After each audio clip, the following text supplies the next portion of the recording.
Hey listeners, Dan Harris here, host of the 10% Happier podcast. Imagine all your audio entertainment available in just one place. That's what the Audible app is all about. With Audible, you can always find the best of what you love or discover something new. Audible has an incredible selection of wellness titles and originals like The Light Podcast by Michelle Obama, Work It Out by Mel Robbins, and Confidence Gap by Russ Harris. Membership includes access to Audible Originals, podcasts, and tons of audiobooks that you can download or stream as much as you want. And as an Audible member, you can choose one title per month from an ever-growing catalog of titles to keep. The Audible app makes it easy to listen anytime, anywhere, whether you're traveling, working out, doing chores, wherever your day takes you. New members can try Audible now free for 30 days. Visit audible.com/Harris or text Harris to 500-500.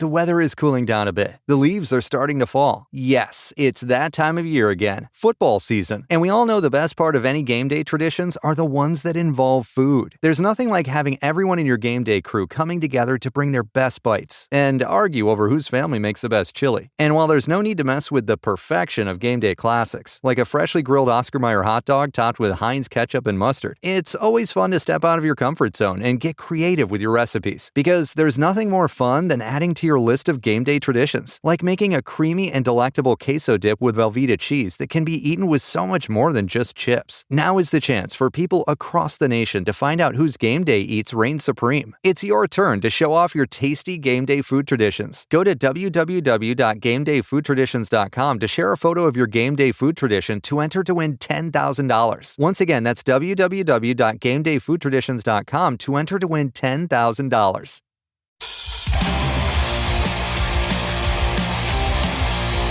This is Full Change with Tom Laidlaw.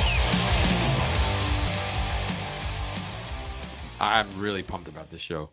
We have a former rival of yours and then a former teammate, 4-time Stanley Cup winner, and one of the best cornermen to ever play in the NHL. We have your friend, John Tonelli. Mr. Spear Me in the Face, Tonelli. JT, how are you doing there, brother? Good to see you. I'm doing well, my friend. And how about thank you? I'm doing excellent. Thank you very much for coming on the show. So I joke around with you and give you a hard time, but you are a person I respect a great deal, not only as a hockey player, but as a person too. So let's get that out of the way. That's the last nice thing I'm going to say about you. I'm ready. Okay, I'm ready. Good deal. So I know about you, so I'll go ahead. I'm going to ask you some questions I already know, but you grew up in Milton, Ontario, correct? Milton, Ontario. Yeah. About 30 miles west of the big city, Toronto. Yeah. Back in those days, the population was maybe 5,000.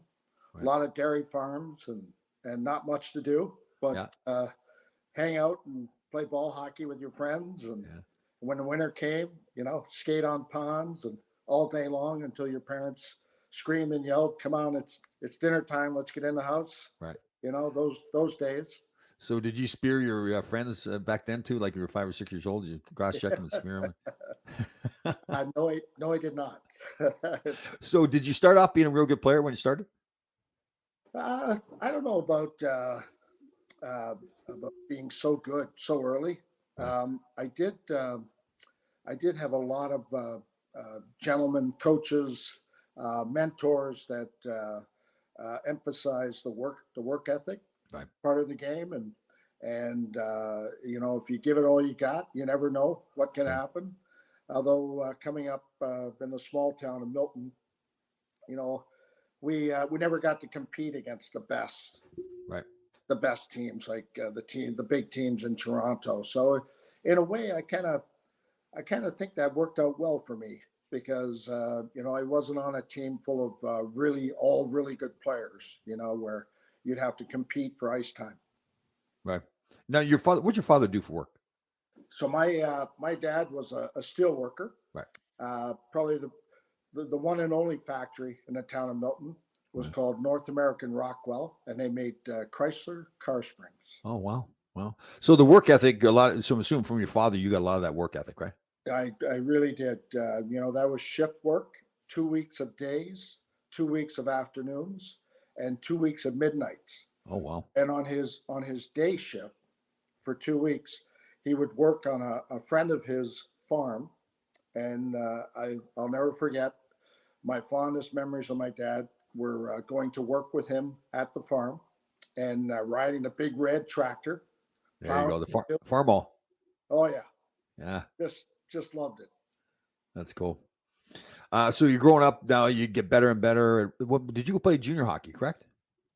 So a good friend of ours, who was a good friend of my dad's, actually was kind of a part-time scout, and he'd been watching me since a kid, and he went and talked to the Marlies and the Toronto Marlies, the junior team there, and basically said, you gotta take a look at this kid. He's not bad, Right. and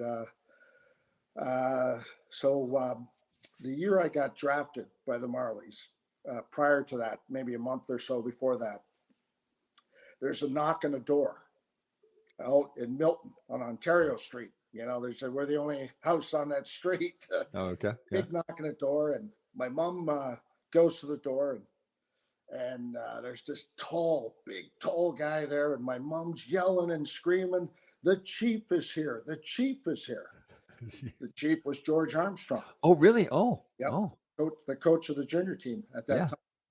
And she's yelling, "Alec," my dad's name. "Alec, Alec, the chief's here. I can't believe it," right? So they wanted to come out and pay my parents a visit.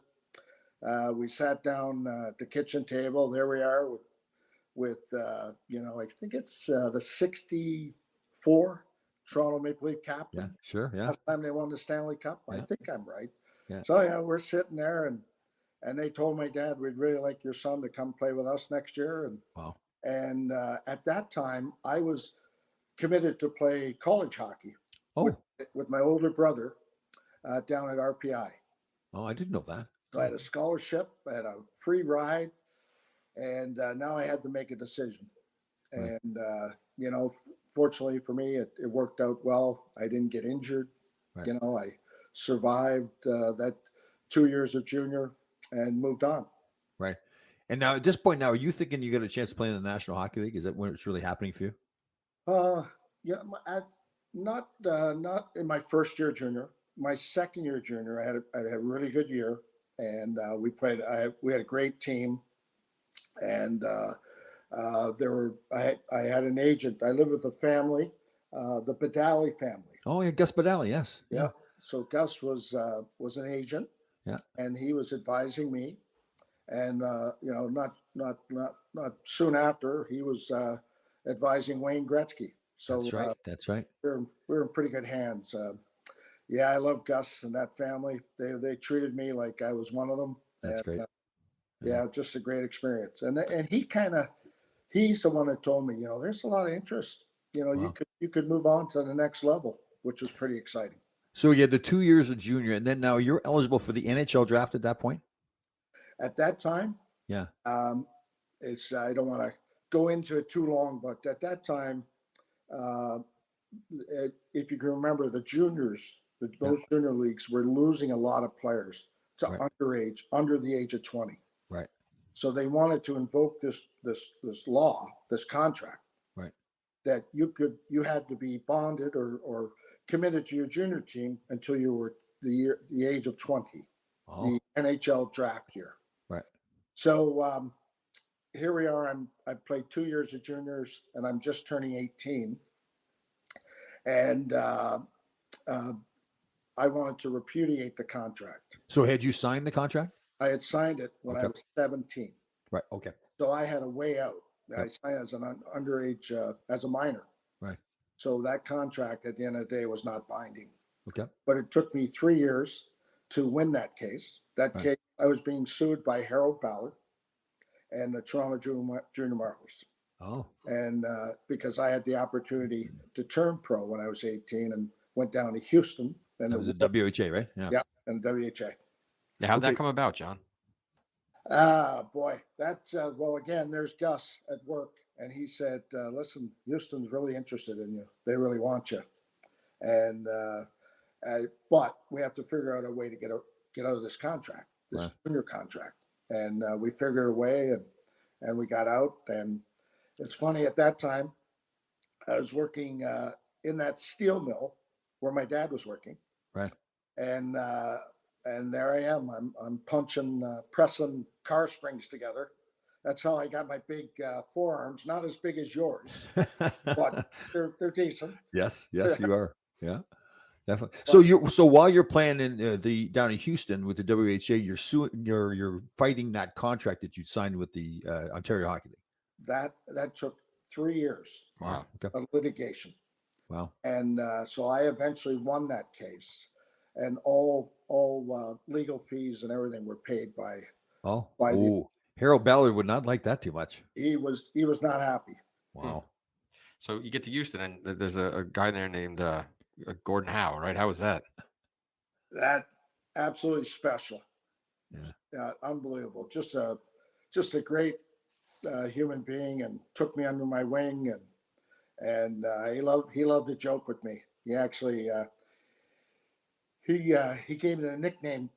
He said, "You look like a North American and Indian. I'm going to call you Tonto." Oh, that's right. I didn't know that's where you got that nickname. That's right. So anyhow, he started calling me Tonto, and then everybody in the team called me Tonto. And thank God I got out of there. So people would call me by my regular name, JT. Yeah, now they called you Mr. Islander there for a while. We get to that later on. But yeah. John, when you tell your parents and your friends back home, you're like, yeah, I have this new nickname that Gordie Howe gave me. Yeah. That's pretty cool. That is cool. They actually had created a T-shirt, so it's me in the middle, and I'm kind of got my hand up with a feather coming out of my back of my head, and Gordie on my right, and Mark, who was on my left. Right. So I played center. Oh, you did. Gordie and Mark. Wow. The first 40 games of that season. Was that your position, or were you a winger though? Would you? I was always a center. Oh, okay. Until I left. Well, actually, I was always a center till halfway through that season, 40 games in. Right. And the production wasn't there, So they switched me up with another guy, and they moved him up, and they put me down on the left side, which I really liked.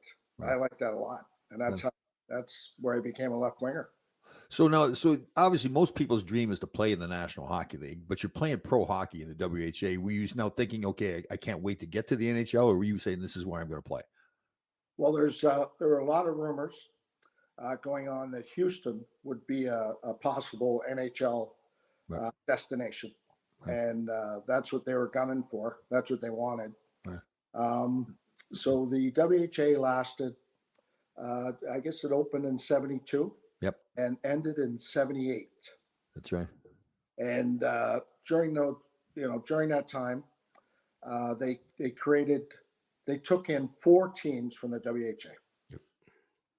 And Houston was not one of them. Right. So now I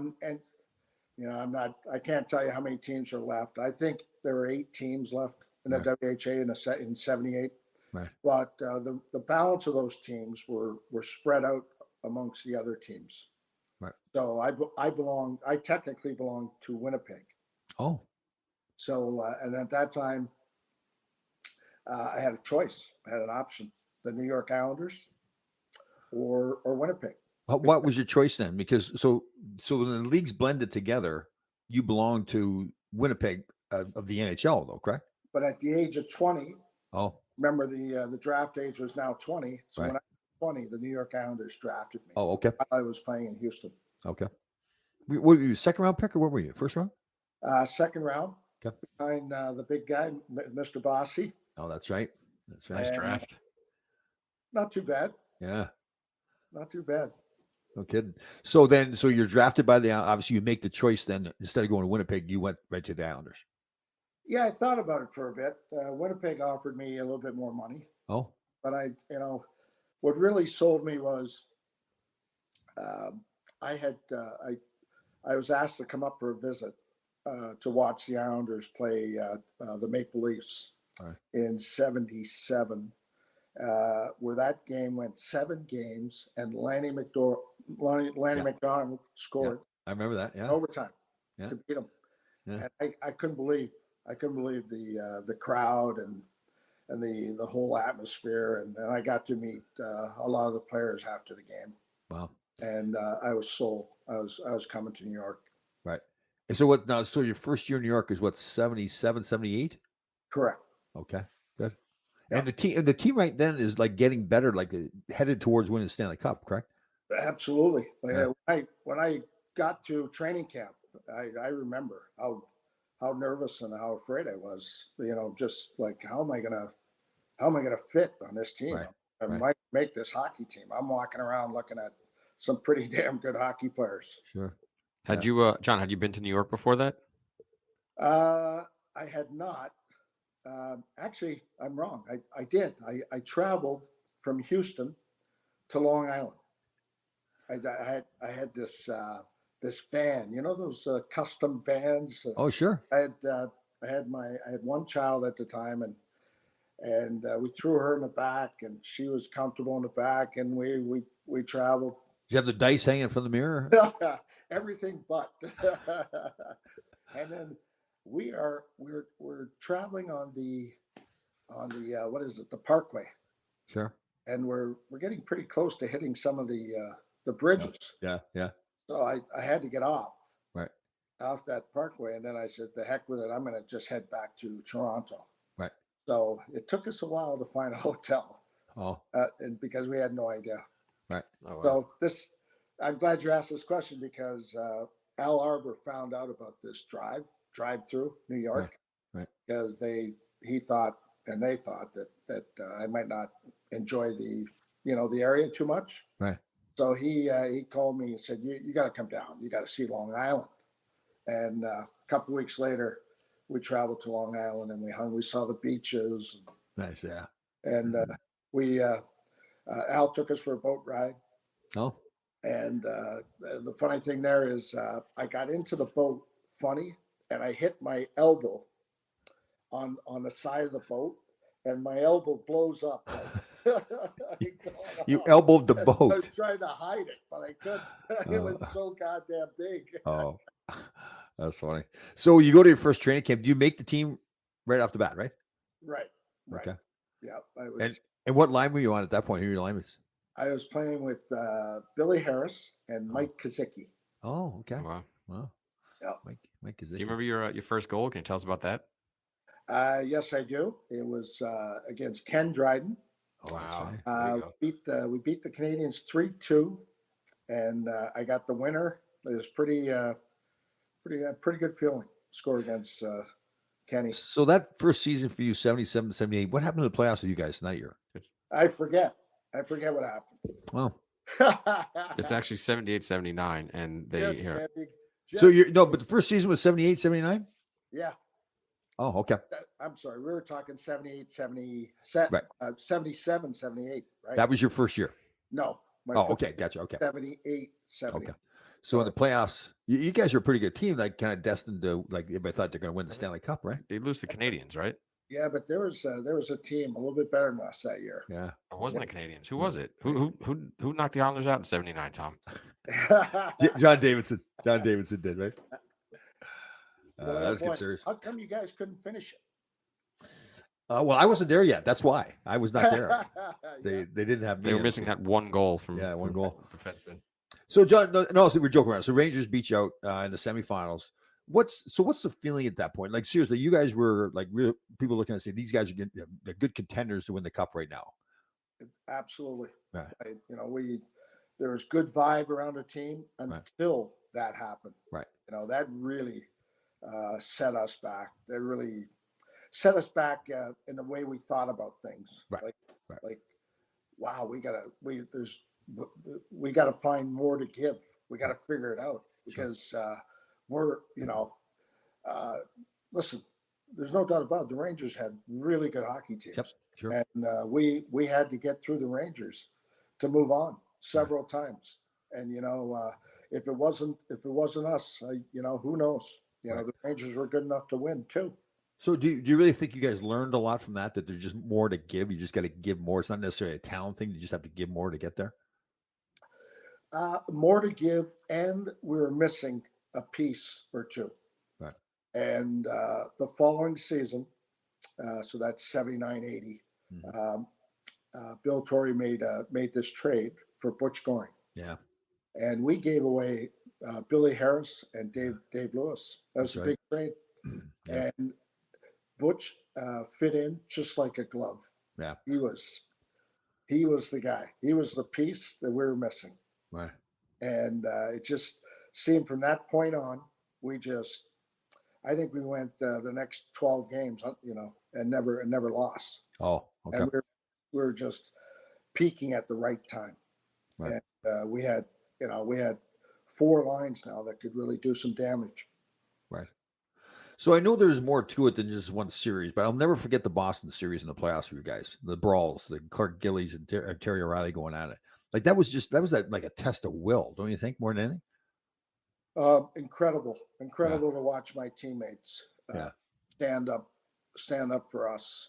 And Clarkie having to fight Terry O'Reilly 3 times. Bobby Nystrom going up against Winsink.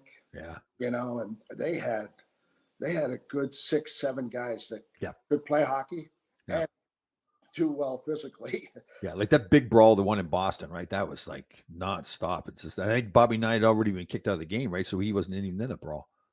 He might have. I don't remember, but I do know that Bobby Lormer was out there on the blue line hanging out by himself. Yeah. And along comes Stan Jonathan. Sure.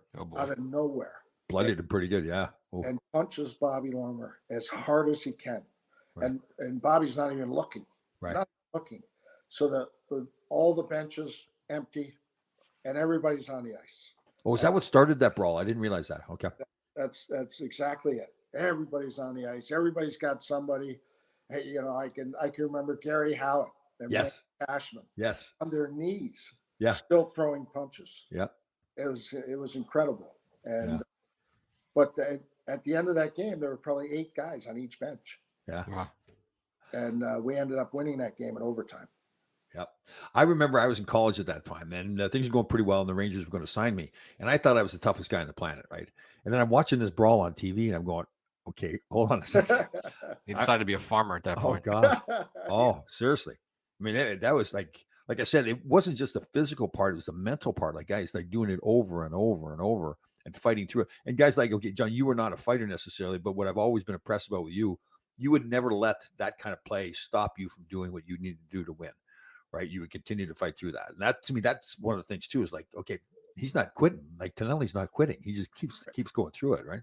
That's the only thing that I could do, right? Yeah, what do you think I felt like when that brawl was going on? Yeah, hanging on. I was hanging on, and fortunately for me, I had a guy who wanted to hang on too, right? Sure. Who'd you have, John? Great. What if I had somebody else? Yeah. Who'd you grab in that brawl? I had Bob Miller. Oh, right. So Bob and Bob was pretty tough. Sure. Tough too, but we were asking each other, you want to continue to play or you want to go? And I think we want to play. Sure. Yeah. So you beat them, and then you played Philly in the finals. That's right. That was the semifinals against Boston. Boston was the quarters. Oh, it was okay. Yeah. Who'd you beat next then? We played Buffalo. Oh, that's right. Okay. Remember how good they were? Yeah, they're good. Yeah, Jim Schoenfeld and all those guys. So you're not in the league yet? No, that was my senior year of college. Okay. Yep. So, you would have played against them the next year. Boy, they had big, tall defensemen. Yes, they did. Yeah. Schoenfeld and Jerry Korab. Larry Playfair. Yeah. And Billy Height. Remember That's him? right. Yes. Yeah. Wow. They were big huge. And how many games did it take you to beat them? 6. Oh, it was okay. Yeah. So now, I mean, you hear the stories. I went to the semifinals twice, and that was a pretty tough slog. And one of the big things you hear from players who have gone to the Cup and won the Cup is that it's like now that you're tired. Like now you've played that long, tough series against Boston, fairly long series, tough series against Buffalo, and now you're playing Philadelphia. So it doesn't get any easier, right? Not at all. Yeah. Not at all. And were they good? They were really good hockey team. They could match you physically and finesse. Right. They were so good, and they demonstrated that during the season. I think they went 30 plus games or a little longer. 33 games. That's right. That's right. Yeah. Wow. So back in the dinosaur days where ties were allowed. That's right. I know. The games ended in a tie. That's right. Yeah. Oh, wow. So how are you feeling physically at this point and mentally? So now you've got a chance of winning the Stanley Cup, but you're tired too, right? Absolutely. Absolutely. But it's you get a you know how you get a second win. Yeah. Working away, and you think your body's giving up on you. Yeah. You get this second win, this second burst of energy, and now we've finally gotten through that barrier of getting to the finals and having a shot at the ultimate trophy. We always we're really good in the other team's building. You know, we're able to walk in and take that first game, and sometimes take the first two. Right. We did that. We did that against Boston in the quarters, and we did that against Buffalo. Right.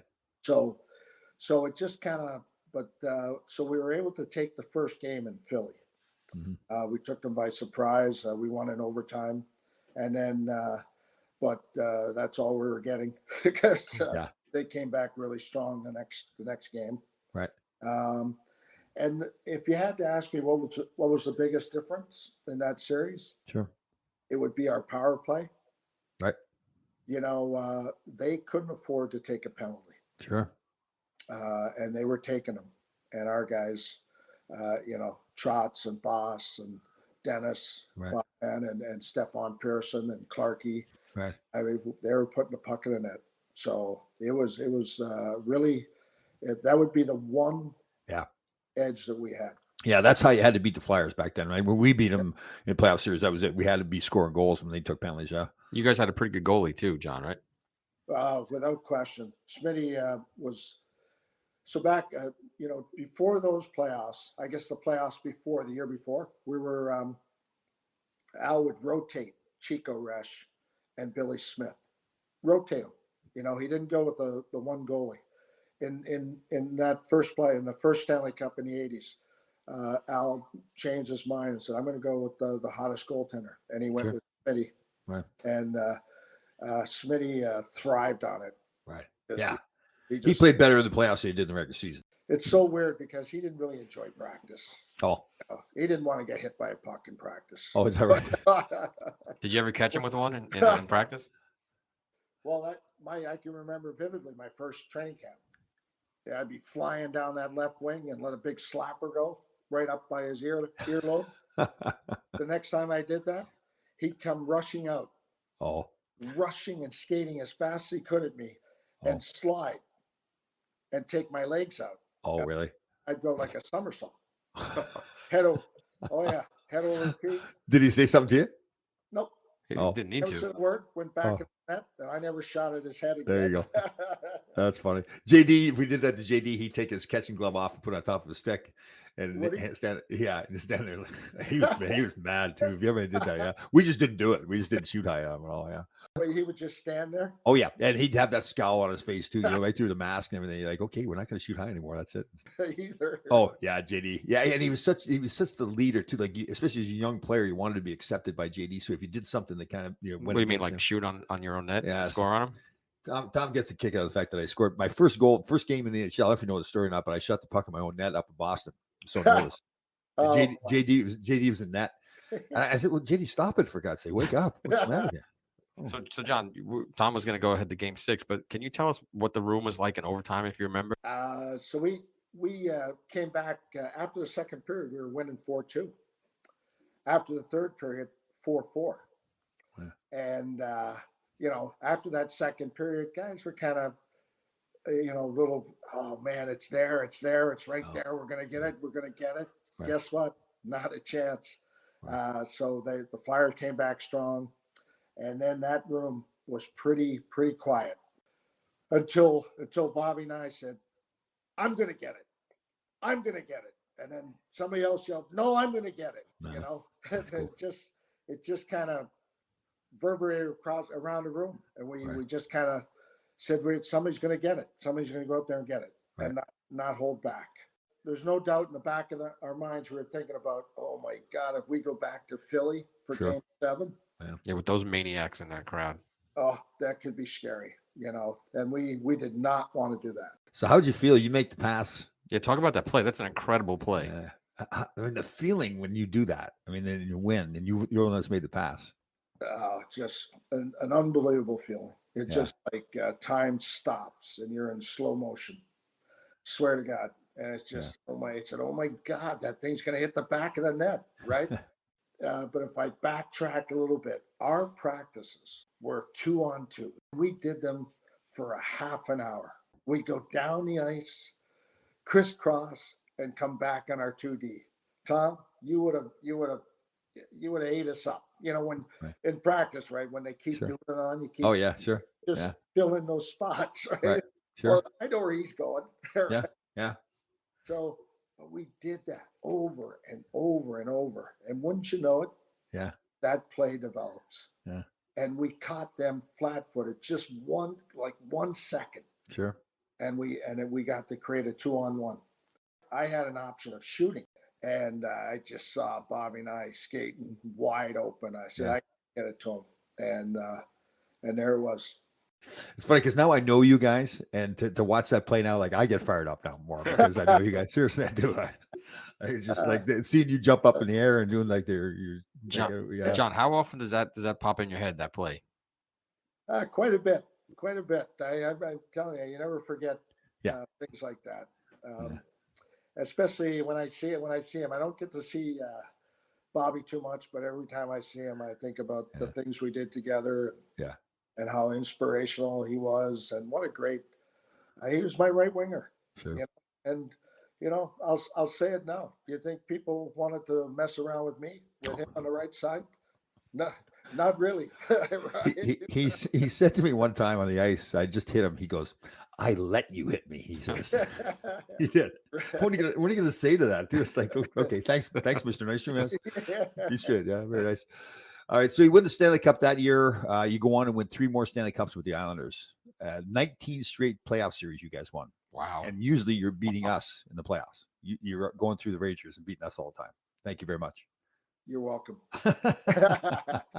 We had hey, like I said before, we knew if we didn't get by you guys, that obviously we weren't going further, but you guys had the team that could win too. Yeah, well, Clarky Gillies, before he passed away, he came on the show one time and he said about that was the 84 series when Kenny Morrow scored. He said he thought that if we had won that series, we could have been the team that won the Stanley Cup that year too, which was nice of him to say. Didn't mean much, but yeah.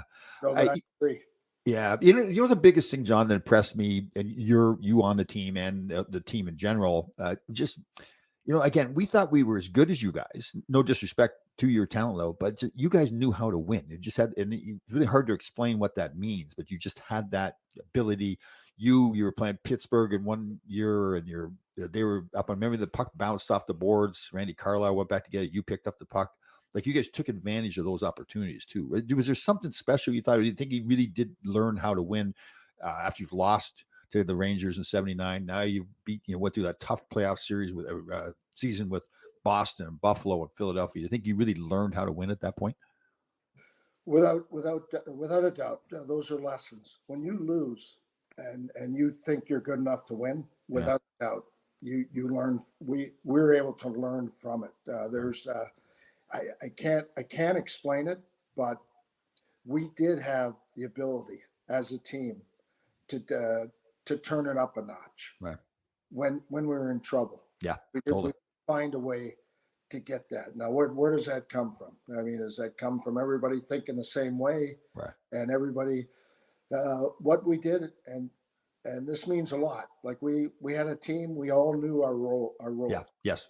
Yep. And there was no selfishness. There was no, this is what I did, and this is what Clarky did, and Bobby did, and you know what? I knew I wasn't going to get on the power play. Right. We had the power play. It was spectacular. Right. So what was my job? My job was now I'm on a third line. I'm playing with Wayne Merrick and Bob Nystrom. And together, the three of us said, we got to make a difference. And if we can make a difference. Yeah. Then we help the other 3 lines. One thing that's amazing about that, Tom, is there's 16 guys that won all 4 cups. Your team had tons of turnover at that time, but that's incredible. Yeah, it is. Like every year, they added 1 or 2 guys. Right. And that guy fit in. He fit in. He was, you talk about Billy Carroll. Sure. Billy Carroll, what a tremendous penalty killer. Yep. Scored some big goals. Just Anders Kaur. Yeah. So he one of the best skaters I've ever seen. Yeah, that's right. Anders Kaur, right? Yeah. And my center iceman Wayne Merrick, he was one of the most underrated skaters. Yeah. He was remember those Lang skates? Those That's right. plastic boots. Yeah. He used to wear those, and I think he was the only player in the league that wore those things. Yeah. But man, could he skate? Yeah, he was. In practice, Bobby and I would be yelling, "Slow down, slow down."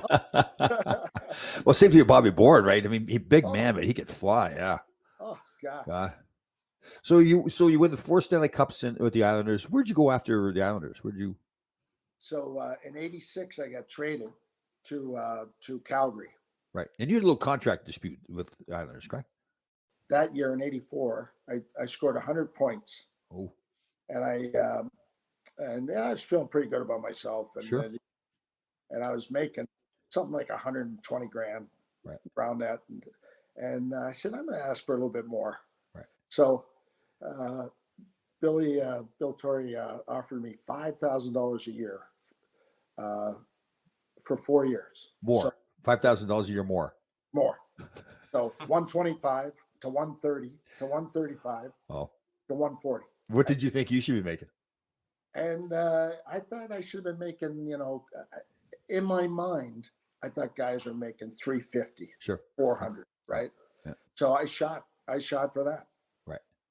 And after 28 days of not showing up to practice, and sitting on the sidelines, and skating on plastic ice, right, 28 straight days. Right. Have you ever done that? I have skated on plastic ice, but not for 28 days. No, I haven't. And do you know what it's like stopping? Oh, I know you can't. Yeah. Yeah. When you skate on plastic, yeah, you can't, right? Your skates stutter. Yeah. You can't stop. So this is during training camp, John? During training camp. Okay. And then the call comes that okay, we're going to settle, and pretty much got what I wanted. Oh. And, yep, got what I wanted. But at the end of the day, March comes around, the trade deadline comes around, and he was trading me. Oh, you saw it coming. You saw that coming. I saw it. Right. I should have saw it. And once he told me, I knew I should have seen it coming. Right. But that's okay. Yeah. So were you? I mean, you had some great times with the Islanders. Had to hurt though, right? When you get traded. Oh, it really hurt. Right. You'll love this. Is we were playing the team I got traded to that night. Oh. And the dungeons of the Nassau Coliseum. Sure. The visiting dressing room is just down the hallway. Yep. And out goes my hockey equipment in a shopping cart. Oh. down to the visiting dressing room. So just so everybody knows, usually they give you your bag to take your equipment. So when they put it in the shopping cart, they're sending a message that you are not wanted. Yes. Oh, wow. Oh, that's cold. There it goes. There goes my shopping cart. That had to be fun. That had to be funny. Looking back now, it's pretty funny. If I was in the Calgary dressing room where that shopping cart comes rolling in with John Tonelli's equipment, that'd be pretty funny. That'd get a kick out. It was. Oh man. It was. But I had my dad with me. He was visiting. Right. And I was in the stick room, which was across the hallway from our dressing room. I was in the stick room picking out some sticks, and our old trainer Jimmy Pickard was there. Right. Yeah.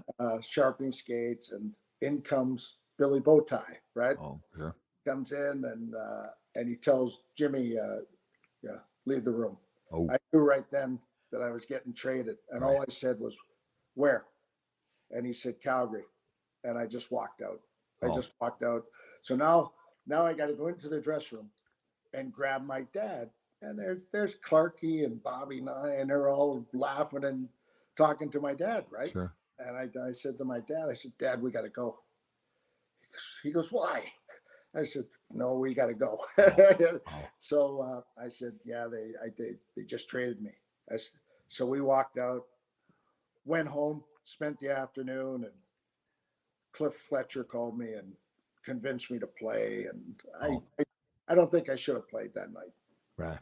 To be for some reason, I just didn't. Yeah, sure. I don't blame you a bit. Yeah. I was shocked. I was sure. stunned. I couldn't believe it. Yep. Well, you were. I mean, I feel this way. You were one of the heart and soul guys of the Islanders that won those 4 cups and went to the finals the 5th time. So yeah, I don't blame you a bit. I remember when I got traded, I hadn't done what you'd done, but I was a captain, assistant captain, players player. You felt like that was your team. So when you get traded, it's the same thing. I look back and I should have seen it coming, but still, once it happens, it stings. Yeah, it does, right? You really, but you know what? It's true. I mean, I read this in the paper the other day. If you don't want to, if they don't want you, you don't want to be somewhere you're not wanted. Yep, totally. I do get a kick out of the shopping cart though. that's funny. So how many years did you spend in Calgary? So from the deadline to the end of that year, right? And that year we went to the Stanley Cup Finals against Montreal Canadiens. That's right. Yeah. Who beat the Rangers in semifinals that year, right, Tom? Yes, they did. Yes, they did. How far did that series go? 6 games, I think. Went 6 games. Yeah. But that was all Patrick Waugh, right? Waugh was unbelievable. Yeah, we were on a roll. We were playing well. Yeah. You guys should have beat him, huh? Or I do think so. Yeah, I do think we should have beat him. Yeah.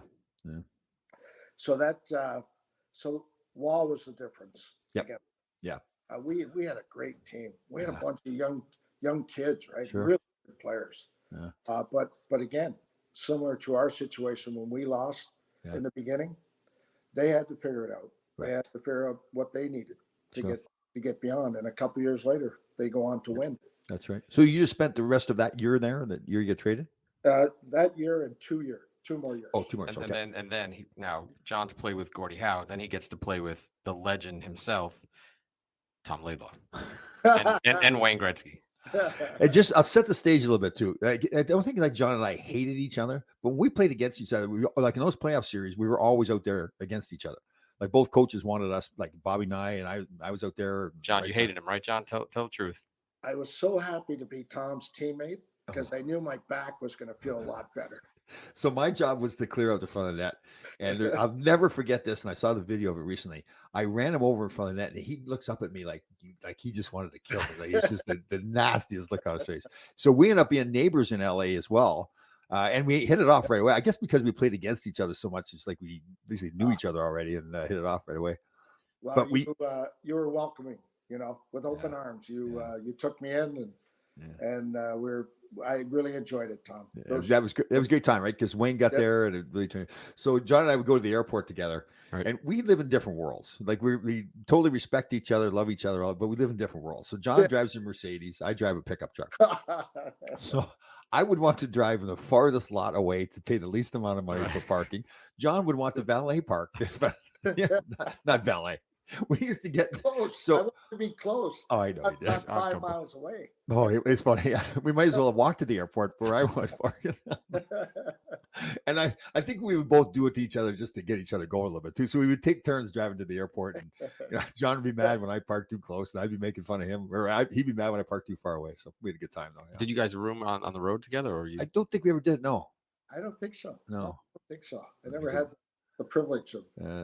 That's right. That was great. We had some great times in LA. And how many years were you in LA then? 3 years. Yeah. And then where next? So then I signed a 1-year deal with Chicago. That's right. Chicago, played for Big Mike Keenan. That's right. Tom's favorite. Yeah. Oh, is he your favorite too, Tom? Oh, what a dick. No respect for him. No respect for him whatsoever. Yeah. Yeah. Oh. Apparently, Ron Duguay is good friends with him now. I'd say he's really changed. And I hope he has. Yeah, but I say he's the way he was then. I hope he's changed and he's a different man. But I admired him for his drive to win. Yep. And just the communication that unfortunately I had with him was not great. Right. And that's something that you have to get beyond. You have to. Communication. If you don't have that, forget it. Definitely. So 1 year in Chicago. So it was part of a year. Okay. So at the trade deadline, I got traded to Quebec. That's right. Yep.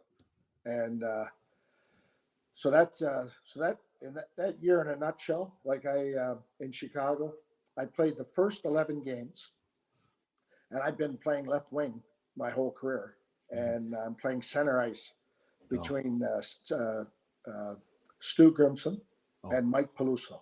You get the tough guy line. Yeah, I I could do whatever I wanted there. Yeah, that's true. That's true. Yeah. No, I would not have cross-checked you back then with those guys anyway. Yeah. You would have said, sorry, Yeah. Mr. Tonelli. Yeah. I apologize for everything I've ever done. Yeah. But those guys they didn't really have, like I know you did, Tom. You enjoyed practice. Yeah. You enjoyed coming to the rink and being on the ice and practicing, having fun, but working hard, right? Yeah, sure. And I love doing that too. Right. And Stu and Mike, they were so afraid to have fun out there. Oh, because of Keenan? Because of Keenan, yeah. We can't do that. I said, why can't we score a couple of goals in practice? Sure. Let's go score a couple of goals. Come on. Yeah. And they looked at me like I had two heads. Like, Is that right? Yeah. wait, we can't do that. We got to go straight and dump it in. I said, Right. no, let's go have some fun. That's cool. But yeah. So when you get traded, you hurt your ankle at some point too, in the Chicago, Quebec time, right? Didn't you hurt your ankle? No, when I got to Quebec, right, 2 injuries. I slid into the boards, heel first. Right. It was my right heel. Right. And I fractured a part of my heel, but it was non-weight bearing. Oh. So I could play. Right. About a week later, I take a slap shot to the cheekbone from Tatarinov. Remember Tatarinov? Sure. Yeah. I'm going to the net, and he winds up, and it kind of gets deflected just a little bit, and I see it. Right. If I didn't turn my head, it would have hit me dead in the eye. Oh, is that right? And I turned my head, it hit me on the cheekbone, and went up. Oh God, it went up pretty high, up about 20 rows into the stands, right? Sure. And the crowd was going, oh, that guy's hurt. Yeah. Yeah. I go down to my knees, and I have some referee buddies from Milton. Right. And I can't remember his name. What the heck was his name? Anyhow, he says, Johnny, you're okay. You're okay. I said, no, I'm not. My eyes hanging out and my cheeks fractured, right? He says, no, it's there. You're good. So I go off the ice in a stretcher, right? Oh. And I go to the hospital, and I get 2 stitches. Oh. And I got nothing. It's the X-ray shows nothing. Oh, wow.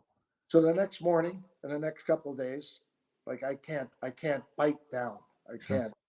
And so I take another X-ray, and I have a spiral fracture in my cheek that runs down my cheekbone. Oof. And in the middle of your cheek are all your nerves that come and go down your face. Right. So I'm feeling a little numb. I got numbness there. Right. And I go, oh my God, I'm not going to be able to feel my face the rest of my life. Right. Right. And, but thank God it all came back. Yeah. But why I'm telling this story is because Pierre Paget is the coach. Sure. And just picture me in the dressing room. I'm 35 years old. Yeah. Before the game, and I'm walking around. I'm limping because I got a fractured heel. Sure. And I got this big, huge cheek, right, that I have to wear now, a fish cage, like a full shield. And I'm walking around, and there's Joe Sakic, there's Nolan, there's Matt Sundin, Valerie Kaminsky. There's all these young kids. They're looking at me like, what is wrong with you? So I went into Pierre. I said, Pierre, do you really want me to play? And he goes, yes, Johnny. I want you to show these guys. I want you to show them. And I go, oh, okay. And I played. Yeah. And now remember, Pierre Paget. Oh, we got a picture of you with the shield on too. Wow. You got caught on a hockey card. Wow. And now Pierre Paget is the only man whose eyes bug out more than yours do. Good enough.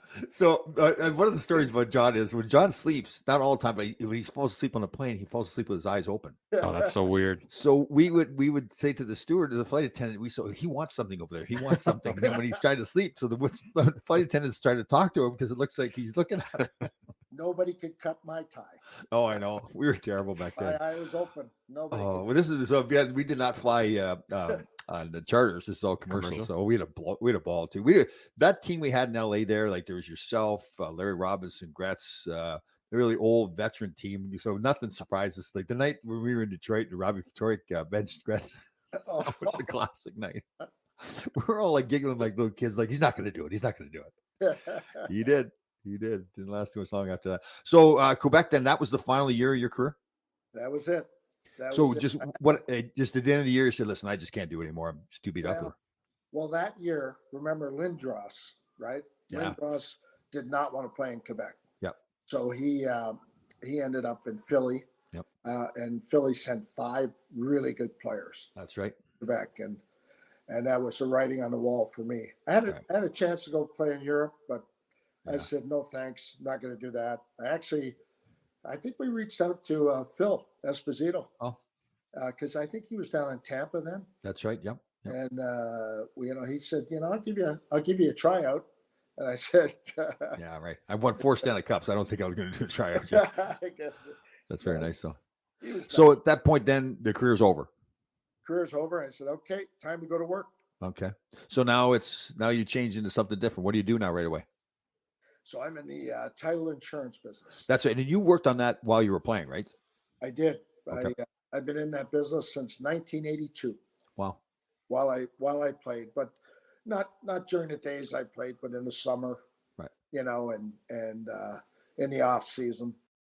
See, I really admire that a lot. Like Dave Maloney's the same way. He had a career prepared for himself. So when the game, he actually had 2 years left on his contract, but didn't want to play anymore. It had a career already set up and ready to go. I totally admire that because a lot of us weren't like that. I mean, we should have been like that, but we didn't prepare for the game after that. Yeah, Tom went to truck driving school. I did go to truck driving school. So I called up the Rangers one day. I said, I'm going to school. And they think I'm going to Harvard Business School or something. What are you doing, Tom? I said, I'm going to truck driving school. So they were set the example for everybody else. So John, you had a successful business career. You then got into coaching, right? Can we talk about that a little bit? Because I heard you had an assistant coach who was kind of like an anchor. What a beauty. What a beauty he was. So I did. And the only reason I coached is because what I was seeing happening, the kids on the ice weren't getting everything out of the game that they could. So I said, you know what, I gotta do this. And I didn't really want to, but I did. And Tom knows that when I step into something, I'm taking it on. I'm very serious when I say this. I love this man. I respect this man totally. And one of the reasons I feel the way I do about him is, you're exactly right. If you're going to do it, whatever it is in your life, you're giving it 100%. There's no halfway with John Tonelli, right? That's right. That's right.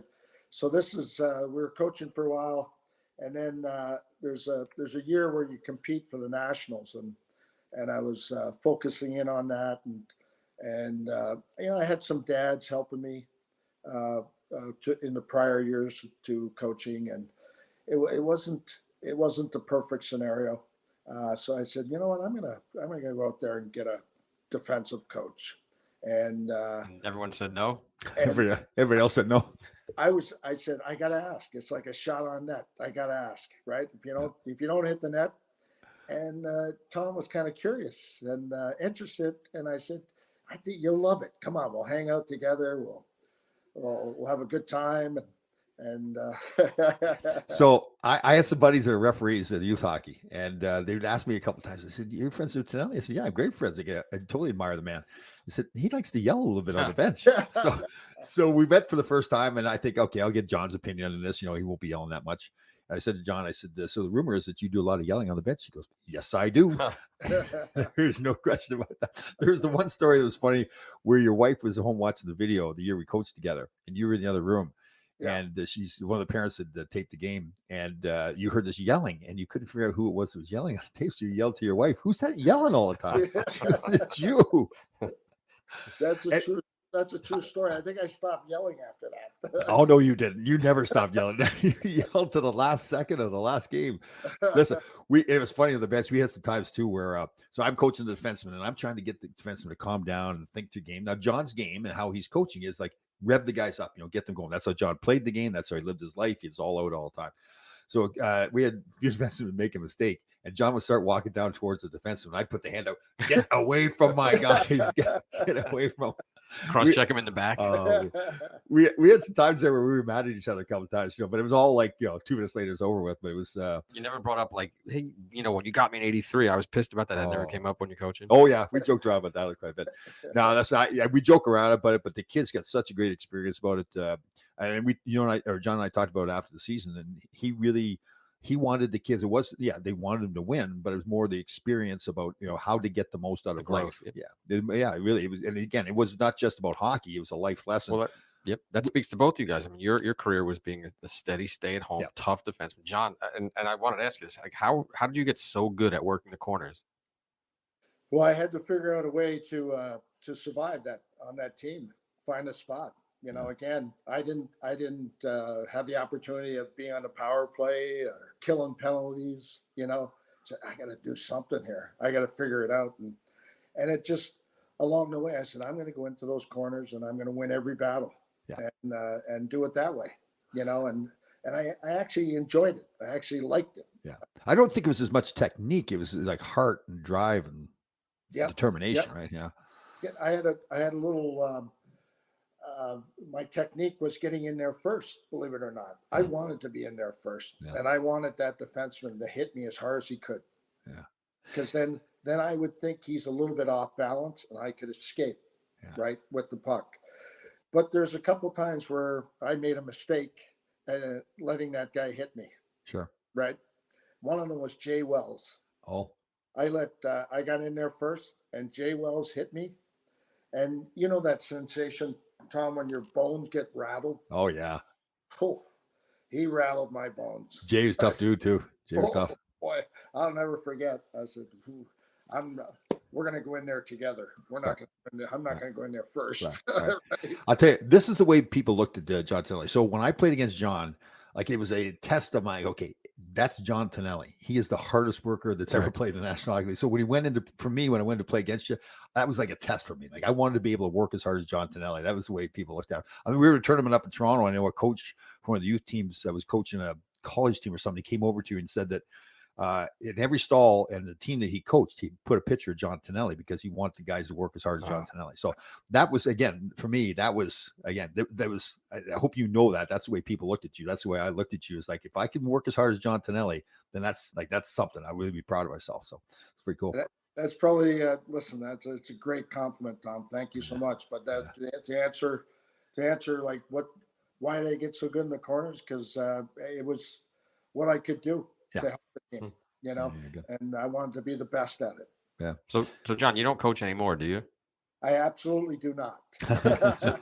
We've had on a couple of Tom's former clients, and most of them fired him. Did you fire Tom as your assistant coach? He did, yeah. We retired together. They retired together. That's right too. Any regrets, John? Probably coaching young kids a little differently, really? And kind of shutting off the intensity part of it, and being more. I know you'll say, no, you had to be yourself, but I actually, it's really the truth. Like the reason I made it is because guys coached me like that. Yeah. I responded.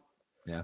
So I thought I could convince and get kids to work, even if they were very talented, but to come to work and ready to play. Right.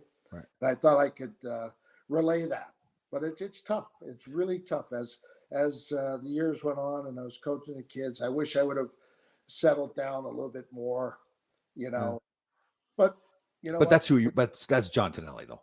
Right. I mean, that's who you are. Right? Yeah. So you recently had your number retired at UBS Arena with the Islanders too. How was that? Pretty special. Yeah. Pretty special. I'm a real lucky guy to have that happen. Again, it doesn't happen without the new ownership, without John Ledecky and Scott Malkin, and the approval of Lou Lamoriello. They chatted about it and thought it was the right thing to do. And when I got the call, I couldn't believe it. I was shocked. It was unbelievable. What a great thing to happen. That's an honor too, especially with an organization that's won as many Stanley Cups as they have and everything. All the great players have played there. That is an honor. You have not been named to the Hockey Hall of Fame yet. You should be. Absolutely. I don't know about that. I don't really think about that. Well, and that's part like people who don't know the Hall of Fame selection committee. You need to have somebody to stand up for you to really push you through. There's a lot of guys that we've talked to Bernie Nichols, to Brian Propp, other guys, Alex McGillney's out there. You have to have somebody to step up, and you're in that. You're in the category. Your numbers are there. 4 Stanley Cups, MVP of the or was it the Canada Cup? Yeah, Canada Cup. Yep. Right, and we should not forget this too, Mr. Islander. 1981. Was it 1981? You were Mr. Islander? Yeah. So apparently, wait, what does that mean? So they had so you had some kind of a like fan night or something, right? And the guys were getting up and singing or performing. And didn't Clark Gillies tell you that you're singing and that's it? So Clarky approached me one day after practice and said, "We're going to do this thing for Impact on Hunger. Oh. And we're going to have like a guy's version of a beauty contest." Oh. Can you imagine that? It was somewhere in Hempstead, like a 2,500 seat audience, this big stage. And he says, "You're going to do Elvis." I said, "No, I'm not." He says, "Oh, yes, you are." Clark Gillies tells you you're doing something. You're doing it. Yeah, you're doing it. Right? So his eyebrows came together. Oh, yeah. He says, "Yes, you are." That's funny. I guess I am. Oh. So, Clarky could sing. I couldn't sing. But could Clarky sing? I didn't know that. Oh, yeah. Oh. Clarky got up and sang the Gambler. Oh. Yep. Did a great job. Right. Butch Goring, I remember he did some dance. He was some disco guy, whatever. Oh, yeah. And I forget what the other guys did, but I was I had on the Elvis pantsuit. Right. Yeah. And I did have a couple of cocktails before I went out there. And so you won the contest too, right? By default. Oh, that's funny. That's funny. So I ask these guys all the time, and I think I know the answer you do. Do you love your life and love yourself now? Boy, listen, I'm really, really proud where I am today. And I love, I do like what I did. I look back and I go, man, you're one lucky guy, because a lot of people do work hard and they don't get to where they want to go. Yeah. I was able to get there, and I still have to work to this day. Yeah. The day you stop working and moving and figuring out, Yeah, like you, John, you are obviously a great friend of mine. Our friendship means a lot to me, but I think I look at you and I think, man, you get the most out of everything you do. Like your marriage, as a father, as a player, your business life, like that seems to be the thing, right? If you're going to do it, like we said before, you're going to give it 100%. Most definitely. I'm always. Listen, it's tough, right? It's tough today. The world we live in today, and how do you get your kids to work hard? Sure. Luckily, I've succeeded. My guys are working. And they're great kids. Yeah. Yeah, and it just the one thing I like to think that I can do is help people more. Just get up there and be a positive influence on people we meet. Right. Yep. Well, listen, big guy, thank you very much for coming on the show. I really do. And you know this, I love you. I admire you. You're a great friend, and you're not a very good coach, but other than that, you're a good man. Tom, I love you too, buddy. All right. Great to have you on the show. Great to have you. Thanks for coming on, John. See you, bud. Thanks, pal. Thanks, Tom.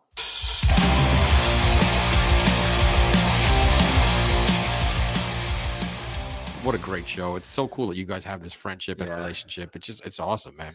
Yeah, John Tonelli is one of my best friends. I tell you, I admire him so much. I just, again, we've talked to a few people on these shows, and we've had a few of them like this, but John has got the most out of his life. Not just the hockey part of it, but his life, his marriage, his kids, his business, the way he is as a person. I totally admire him. No, yeah, and I asked him, and I don't think kids today can appreciate, or the hockey fans, like that guy was the best guy in the corners. He worked his ass off and always came out with the puck. Just incredible in the corners. Well, I told him on the show, I said that when I went against him, it was this. I say, this is John Tonelli. This is the hardest worker that's probably ever played in the National Hockey League. This is a real test for me to see. You got to step your game up. Yeah, totally. Yeah, awesome. Good great show. Great. Glad we had him on. Real good. All right, Grasshoppers, thank you for listening. We had a fantastic show. We'll see you next time.